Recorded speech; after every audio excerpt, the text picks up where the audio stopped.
Coucou, j'espère que vous portez bien. Moi, pour ma part, ça va.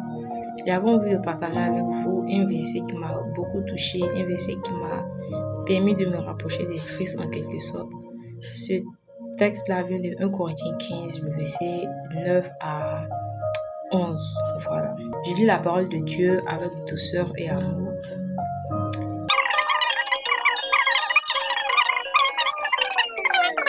Voilà ce que nous proclamons et voilà ce que vous avez cru. Amen. Dans ce verset, pourquoi je dis que ça m'a touché? Parce que ici, il s'agit de la grâce. En fait. C'est en parlant de la grâce, ça m'a vraiment touché, ça m'a vraiment permis de prendre des décisions. En fait, ici, l'apôtre Paul est reconnaissant envers la grâce de Dieu. Mais en quelque sorte, regardez un peu dans Jean 1,14, on nous dit aussi que, on va prendre par exemple le verset 14, on dit que le Verbe s'est fait chair, il habitait parmi nous. Cette gloire que Fils unique, plein de grâce et de vérité, il tient du Père. On parle de Jésus en fait. Jésus aussi, en venant, il est venu avec la grâce. Or, nous aussi, on sait que Jésus, quand il est venu lui aussi avec ses dons, comme nous tous, nous avons nos dons. Mais c'est après son baptême que l'Esprit s'est descendu sur lui et il a pu manifester exactement la grâce qu'il avait en quelque sorte. Moi ici, quand je vois grâce, même dans Éphésiens encore, on nous parle de grâce. Je pense que ici, le Seigneur, quand il nous parle de grâce, il nous parle en fait de lui. Parce que quand par exemple, quelqu'un achète une nouvelle voiture, qu'est-ce qu'il va dire? Il va dire, ah, c'est la grâce de Dieu, c'est la grâce de Dieu. Quand tu as un événement heureux, par exemple pour une femme qui vient d'avoir un enfant, elle va dire, en tout cas, c'est la grâce de Dieu, c'est la grâce de Dieu. Vice versa, quoi, etc. Moi, il me dit ici que quand d'autres parlent de la grâce de Dieu, moi, je pense que c'est Dieu en fait. Parce que si tu n'as pas l'Esprit de Dieu en toi, je ne pense pas que tu pourras faire quelque chose en quelque sorte. Je pense aussi que c'est parce que l'apôtre Paul ici, il y a eu un mélange en fait. L'apôtre Paul, regardez à la fin, il a dit, bref, que ce soit moi, que ce soit eux. Eux tous, ils ont fait quoi? Ils ont proclamé l'évangile. Et puis nous avons cru en fait. C'est comme s'il y a eu un mélange en fait. Un mélange de lui et de l'esprit. Un mélange qui fait que ce soit lui qui a fait, que ce soit les autres qui ont fait, c'est pas grave. L'essentiel, c'est du Dieu que nous parlons qui importe en fait. Que ce soit lui qui a évangélisé, que ce soit les autres qui ont eu assez d'âme, c'est le corps du Christ qui en bénéficie. Que comme Paul, nous devons aussi prendre des décisions, nous rapprocher clairement de Dieu, encore et encore de Dieu. Comme Paul, essaie de faire un mélange de Dieu, un mélange vraiment de Dieu, de sorte qu'il y ait une confusion aux yeux des hommes, de sorte que même nos parents ne nous reconnaissent plus.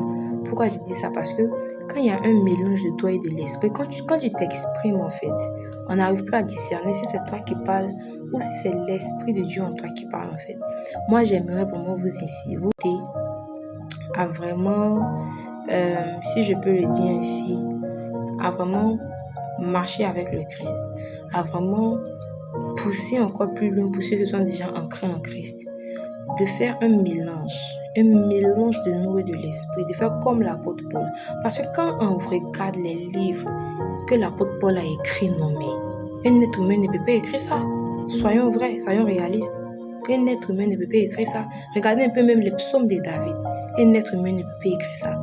Moi, certains envies en fait, ils ont dit non à certains trucs. Ils savent que c'est intéressant. Eux, ils veulent faire comme les autres. Mais ils savent que s'ils le font du moins, cela ne pourra pas plaire du moins à leur esprit, donc plaire à Dieu.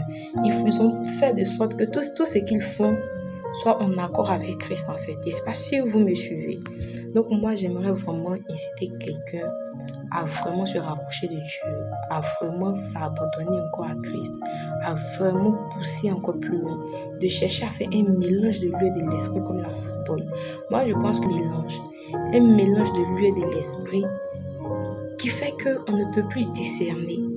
Et nous aussi, eux, ils ont fait, nous aussi, nous pouvons le faire. Ils ont été aussi des êtres humains comme nous, en fait. Ils ont été des êtres humains comme nous. Donc si eux, ils ont fait, nous aussi, nous pouvons le faire. Donc, moi, inciter quelqu'un à pousser encore plus loin. Moi-même, je m'incite encore à pousser encore plus loin, en fait. D'aller encore chercher Christ, d'aller encore loin avec Christ. De chercher encore à aller plus loin avec Dieu. Parce que je pense que si il y a un mélange de soi et de l'esprit, c'est parce qu'ils ont réussi à crucifier les chairs, en fait. Ils ont réussi à dire non à certaines... comment elle dit ça? Je pense que quand il y a un mélange de toi et de l'esprit, les choses du monde ne t'intéressent plus. Moi, je suis dedans. Moi aussi, je me parle à moi, en fait. Il faudrait qu'on puisse prendre une vraie décision. Parce que imaginez, Jésus vient maintenant. Nous sommes en Christ, tout, voilà.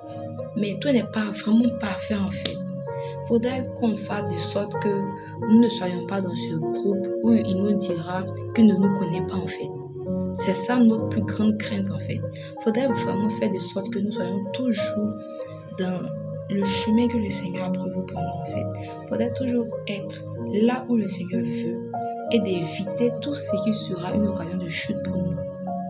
Je pense vraiment que ce message pourra toucher le cœur de quelqu'un. De faire aussi comme l'apôtre Paul, de faire posera la question de savoir mais qui est cet homme, qui est cette femme, mais qu'est-ce qu'il y a? Il y a quelque chose de lui qui sort, il y a quelque chose de lui qui me donne envie de me mettre directement à prier pour ceux qui ont l'esprit de Dieu, en fait. Dès que tu vois quelqu'un, tu l'aimes automatiquement. Tous ceux aussi qui auront l'esprit de Dieu auront l'envie de toujours te fréquenter, de toujours avoir l'envie de discuter avec toi, en fait. Il faudrait que nous puissions faire partie de ces personnes-là qui aiment la présence de Dieu, qui aiment ce que le Seigneur fait, qui aiment tout ce qui concerne l'esprit, qui aiment tout ce qu'il y a de plus merveilleux au monde. J'espère que ce message aura touché le cœur de quelqu'un. Ce qui pourra lui permettre de plus se rapprocher de Christ, ce qui aussi lui permettra d'abandonner tout ce qui... Voilà, tel était mon message de ce soir. J'espère vraiment que vous allez venir encore à Christ pour ceux qui ne le sont pas. Voilà.